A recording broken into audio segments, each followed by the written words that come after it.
What's up, guys? How are you? Welcome into a Tuesday morning episode of the Daily Juice Podcast. My name is Matt Perrault. You guys can follow me across all of my socials at Sports Talk Matt, and we are pretty much going to be right with this. The end of the third quarter is upon us for the Warriors and the Timberwolves. The live total is 222. We bet a number of 199 to the over. So I feel like I can count this as a win, barring a ridiculous collapse. Celtics come in correctly in the first quarter. Celtics team total in the first half comes in correctly. Washington, Carolina, that game finally goes over. So we lose that, but we go 3-1 with a 1.8, up 1.8 units day on Monday. Now, clearly, I'm a little bit upset today. Look, Celtics losing is a bummer. They were going to lose the game anyway and be down 3 games to 1 to the Knicks. But look, Boston sports teams have come back from deficits forever. I mean, the Red Sox against the Yankees. This would be beautiful. This would be so poetic if the Celtics were able to come back from being down 3-1 if you had Jason Tatum. Not having Jason Tatum for what will be probably a year is awful. Now, for those of you who don't follow Celtics basketball closely, there is a new ownership group coming in, and the Celtics have a gigantic payroll tax coming next season.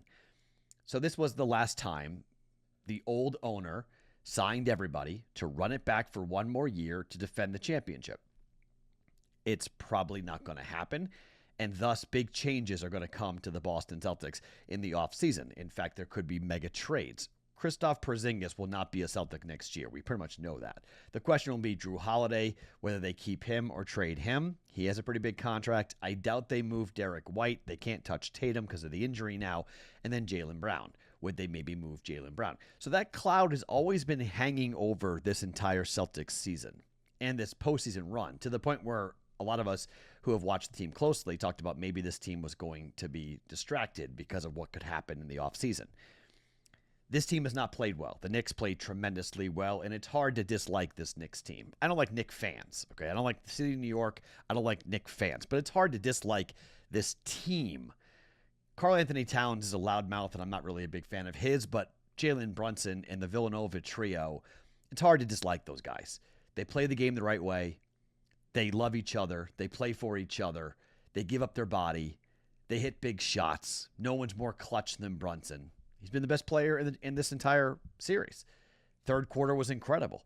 And the Knicks, if they win a Game 5, Game 6, Game 7, and Indiana wins either a Game 5, Game 6, or Game 7, the Knicks are going to have home court in the Eastern Conference Finals, which is incredible. So they'll be favored to win the Eastern Conference Finals. Now, they're going to be massive dogs if the Thunder, who play tonight, if the Thunder win the West. I mean, right now, the Thunder, it's minus 105 for them to win the championship. The Knicks are 5-1. To give you an idea of what the books think, this is going to be a clear path for the Thunder to win the championship if they can get past the Denver Nuggets. Now, they got 3 games to win 2, and they have home court tonight. So, if they win tonight, they probably wrap it in 6. All I'm going to say is this, and I hope this happens, because this Boston Celtics team without Tatum is not a championship caliber team. I'll give that to you. However, they need to win Game 5. Just send it back to New York. Let New York win it in Game 6, but show some fight. Because a starting 5 of an NBA Finals MVP in Jaylen Brown, the reigning 6th Man of the Year in Peyton Pritchard, a 7'3" unicorn in Kristaps Porzingis, one of the best glue guys in NBA history in Al Horford, and a great shooter and a clutch player in Derek White with Drew Holiday coming in off the bench. Like, that lineup should be good enough to beat the Knicks in Game 5. If that lineup should win Game 5, if they play up to their abilities.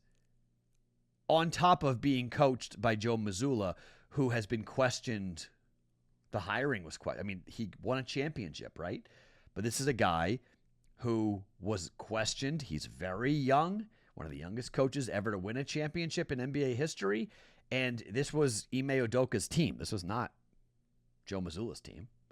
So that's my take on the Celtics, is that I just hope they win Game 5. Go win Game 5, and then let's see what happens. So will they? I don't know. But can they? Absolutely. Absolutely. That Celtics roster without Jason Tatum, it's why they were minus 900 to win the series, okay? Even without Jason Tatum, they're deep enough to beat the Knicks. Not going to win by 20, win by 5, win by 6. But sometimes when you lose a player of Tatum was having an unbelievable game, but they were letting him shoot every single trip down the court, and they were standing around and watching. Let's see more team-oriented basketball, more like the Knicks play. Let's see about moving the ball. Let's see about getting after it, and let's see about rebounding the ball, please. They do all the little things, they should win Game 5. Then they'll lose Game 6, but just saying, don't completely write the Celtics off here in terms of what they are. I mean, they are not a bad basketball team, even without Tatum. With Tatum, they are elite. But without Tatum, they're still a playoff team. I mean, even next year, they're still going to go to the playoffs, depending on what the roster looks like. You got to see what the roster is, but we'll see what, big moves are made, if any. But they've got a roster that's still very deep and still very talented, and now their backs are squarely against the wall. New York was celebrating like they had won the series, which is great because we've seen this story before. Just saying, history could repeat itself. Wouldn't that be something? If you guys have not gone and entered into our giveaway as of yet for the Hakeem Olajuwon jersey, you should absolutely go and do so. It's very easy. You just subscribe to the BettingPros YouTube channel and you comment on this video, and you were entered to win an autographed signed Hakeem Olajuwon jersey from our friends at pristineauction.com. Leave a comment, subscribe to the BettingPros YouTube channel, and you are in. It's as easy as that. I wanted to point something out here as well. So we do a play of the day every day on the BettingPros app. Okay? It's also posted on social, but the app is the best place to get it. So if you haven't downloaded the BettingPros app, I want to show you what you've missed out. Last night was the 250th play of the day over the last year. We didn't do it. I think we're doing it more. We're doing it every day now, but we weren't doing it always every day. Now we are. But over the last 365 days, we have done 250 plays of the day. This is the record going into last night. We've hit 57.4% on 250 wagers. We cashed it last night. 144, 106, the record. Up 29 units. 29 units. If you played all of these bets over the last year, which is a 1 year, it's just a one bet a day situation, you're up 29 units.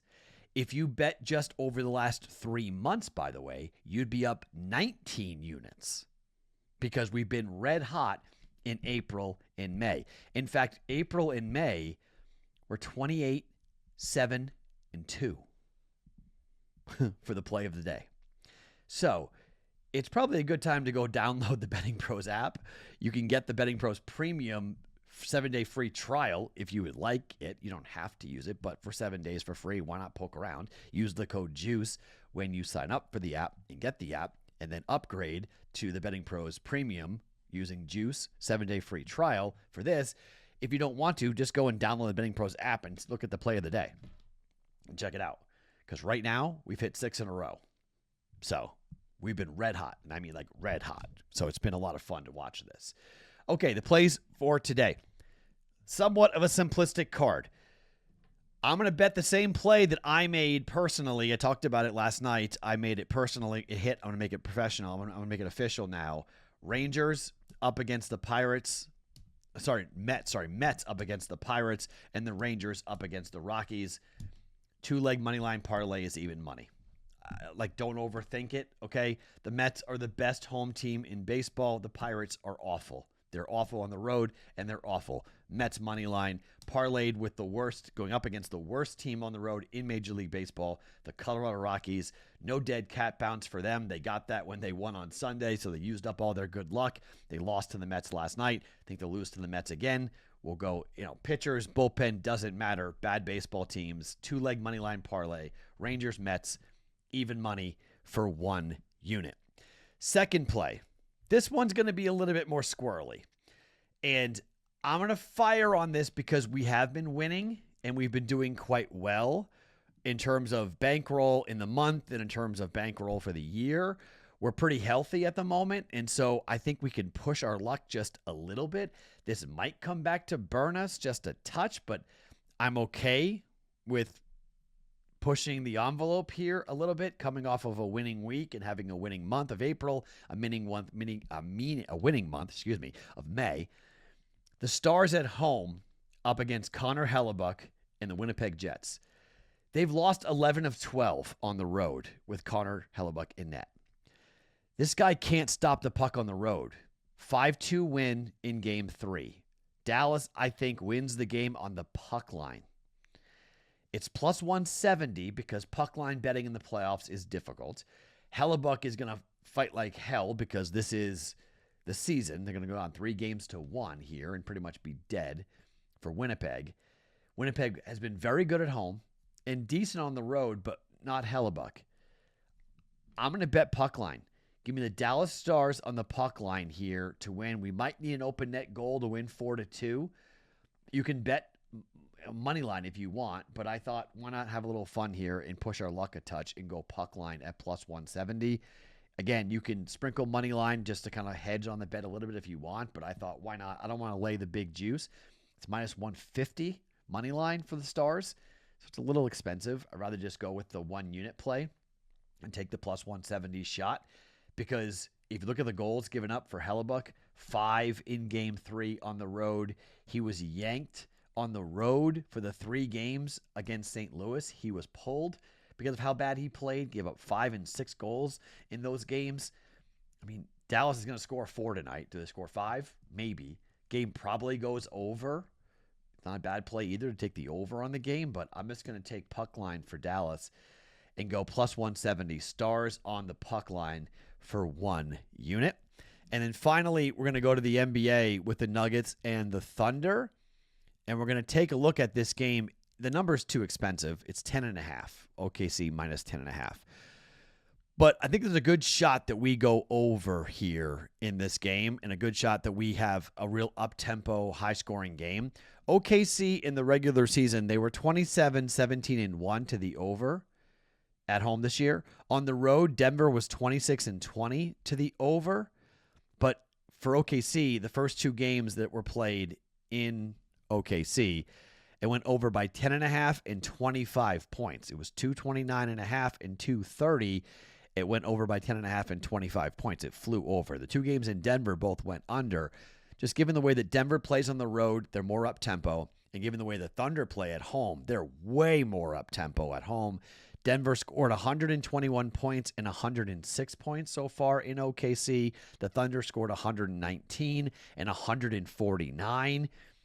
I got a pretty decent price on this. I think you can bet this 221, 222 even if you want, but I got a decent price on this. I got 220.5. We're going to play the over 220.5 for Denver and OKC in game number 5. All right, so for us here, Rangers, Mets, money line, even money for 1 unit. Stars, puck line at plus 170 for 1 unit. And OKC in Denver over 220.5 for 1.1 units for us here on a Tuesday. We're pushing the envelope a little bit here. Could come back and to burn us, but we've been hot, so why not push our luck here just a little bit on a Tuesday. Mine's Matt Perrault. Follow me across all socials at Sports Talk Matt every morning, wherever you guys get your podcasts. It is the Daily Juice.